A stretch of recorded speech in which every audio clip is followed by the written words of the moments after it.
Hello guys, and welcome to a new video here on MPAS Productions, and today I will be trying to answer the Unlucky Tug's unanswerable Thomas questions.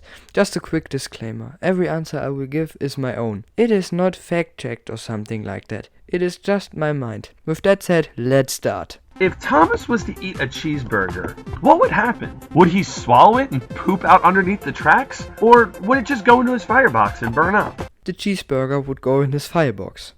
Could Thomas drink water from the water tower through the hose like a straw? I have literally no idea what this question means. Someone tell me in the comments, please. What are the train's faces made of? Is it flesh or is it like a rubbery material? If I cut Thomas's face with a knife, would he bleed? Like Zeo93 said, a rubbery material. No, he wouldn't bleed.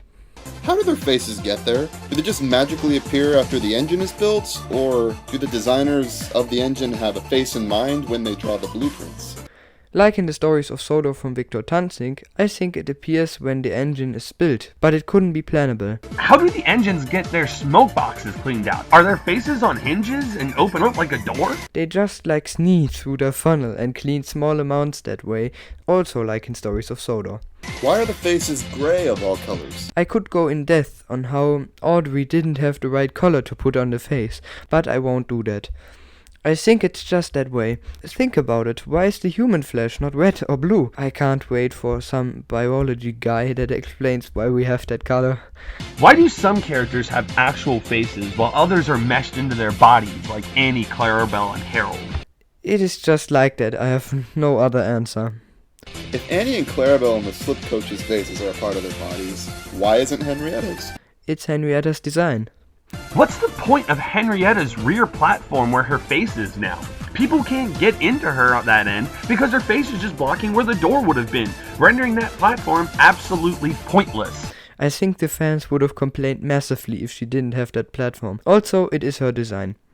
If Henrietta or any coach were to open their mouth really wide, could a person crawl through their mouth into the coach? If not, how far into the mouth can one reach before they hit the wall? Actually, Nick, I'm glad you bring that up, because there's an interesting theory about that. Oh. See, if I were to climb through Annie's mouth, I actually pop out of Clarabelle's mouth. Oh. So just imagine Annie and Clarabelle are side by side. If I were to crawl through Annie's mouth and go through a good bit, my head and upper torso would be out of Clarabelle's mouth, but my legs and feet would be still dangling out of Annie's. No, they can't. They can only reach to the wall of the coat. And Zeo93's theory, no, just no. What is behind the truck's faces beside that flat single layer of wood? Nothing. If a truck was loaded with sand or something and they sneezed or coughed, would sand pour out of their mouth? No, because the back wall from the truck is still there. How does it always work out that the trucks face forward when they're a part of a train? Isn't there any case where they might get turned around in a shunting yard and have to travel backwards? Plot convenience. Do the trucks make friends with each other? Or do they see it as a pointless effort because they know they'll get split up at the yard at some point and probably never see each other again? It's a pointless effort. Do the trucks have names? If not, do they give each other names? No. How are some things on Sodor alive and some things aren't? Like, why is Cranky alive, but the Big Mickey crane isn't? It's designed that way. I literally have no other answer on that. I can't explain it. Bulstrode, Captain, and Skiff are the only boats with faces, but there are millions of others that don't. Who decides what comes alive and what doesn't? Magic. Where do Skiff's wheels go when he's waterbound? Do they just fall off? They fall in the water. What is Sailor John's last name? I can show you this. Vosky. What are the Duke and Duchess's names? Here.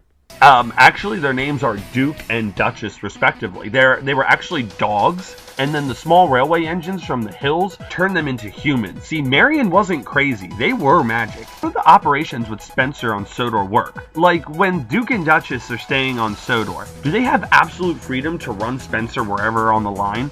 Or do they have to clear everything with Sir Topham Hatt and the railway heads? They have to clear everything with Sir Topham Hatt. Where does Spencer sleep when he's on Sodor? There is a shed near the summer house. What year does the show take place in? Is it modern day or is it the 1950s? Because no one seems to have a computer, cell phone, especially in the case where they could really use it when they crash. I have no idea. Is Birdie the only bus on Sodor? Why do we never see others? No, they just don't appear because they're faceless. Why do Connor and Caitlin have Irish accents if they're American engines? No idea. Where the flip does Hero live? Sodor? Japan? The mainland? He lives on the mainland. Who operates Cranky, and how does anyone even get inside of him? Honestly, I think he doesn't have an operator. Don't hate me, I think it's just like in Stories of Sodor. By the way, you should check out Victor Tanzig, he's great. What about Marion? She doesn't even have front windows. No one too. And not to mention Kevin, I mean, who's driving him? No one.